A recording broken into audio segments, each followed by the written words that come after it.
Here comes Mr. Nobody walking down the... Hello, everybody.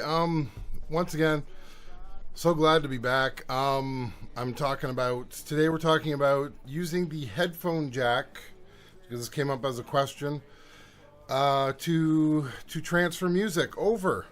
So first I'll start off by saying, I love these questions. I love being asked. There's not a stupid question. There are things that you don't know. There are things that you do know. So this goes under the thing they didn't know. So let's talk about it. Well, you're fine doing it. I don't recommend to do it, but if it's the only way that you can, I have sitting beside me here. I'll just go to my other camera for a second. I have this old Casio keyboard sitting here. This is what I'm going to use to do this experiment. I actually keep it over there for a sec. I have used this Casio keyboard in recording. So yeah, it was, I think, on as much as on the For My Dear Friend, we used this Casio here to record the keyboard part, which is just like a I wanted like a 60s style just a straight thing, and I didn't have any other keyboard, so we use that. Now after that, I think on the MPF Project, we ended up using an expensive Korg keyboard. My friend kept telling me it was the kind that they used to do the Seinfeld bass sound, but that's neither here nor there. Now, what you're going to need is a splitter. I'm going to start off by saying this setup, as you can see, that's not going to work. So that's stereo. Well, this is a TRS cable, tip ring sleeve. This is not going to work. This is not going to work. You can't use one of these to go from your headphone jack into the back of your Porta Studio, because as soon as the Porta Studio sees this, or senses this inserted, it automatically assumes it's balanced. It does not do stereo.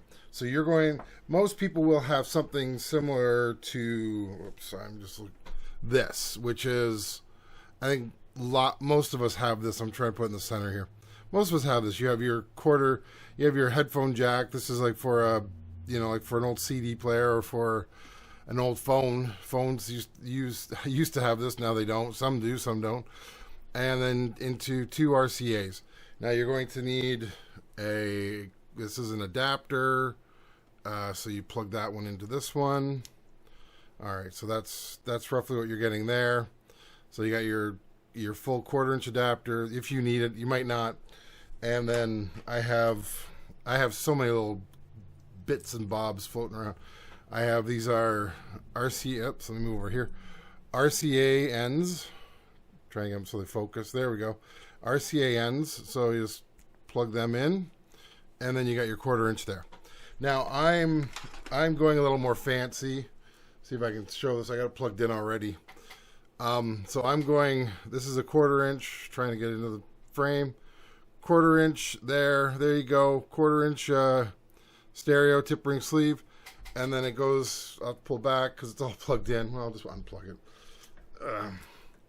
And then it's got 1/4-inch ends, so this would work as my left and right. This I've had since I was doing cassette recordings, because that was my inserts. That's how I did them. I would because an insert is usually just a tip ring sleeve plug, and then it would from there it would split out, in and out from there, and you have ground. So that's how that would work, and I would use those for adding compressors and that to my my cassette recordings that I would do. So that's the start. So I'm going to plug this into the headphone jack on the Casio over here. And so I'm going to do that. So let's do that right now. All right. So what I've done, let me go on my camera here. As you can see, it's on now. This is volume here. You can't really see it, but it is pretty much at max because I just tested this, but I started at 0. I'll start at 0 again. So I've turned it on, got power on. Right now, can't hear anything because I have it at 0, which is fine. So on the board on the DP32. Let's just pull this over. Hopefully I don't break it as I normally do. Okay, we go in for a shot here. Okay, so on the assignment, since it is stereo, it's hard to read, but I have, you can see it says GH right there. I'm using G and H on my board. Yes, it is going into, I don't know if you can see those, see if I can swing it over there.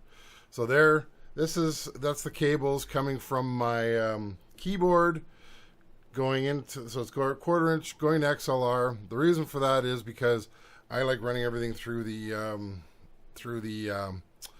rack mount.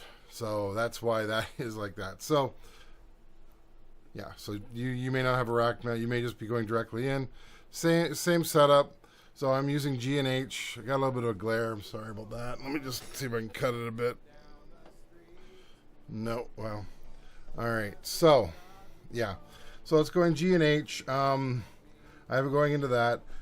Go below here, you can see I have it set up to record 2728. Now what we do is, and I'm not even using any gain or trim here. I can do that afterwards. That's one of those after the thoughts. So we got the mixer up, got a record already on. Let's hear if we can get any sound, and we will start. We'll just go up a bit, and right there I'm already getting some, and I'm at about half on the keyboard. So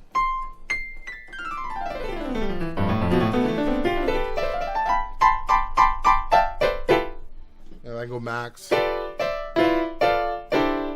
getting good levels. It's not distorting, so it does work. Well, I knew it worked, but I'm just saying.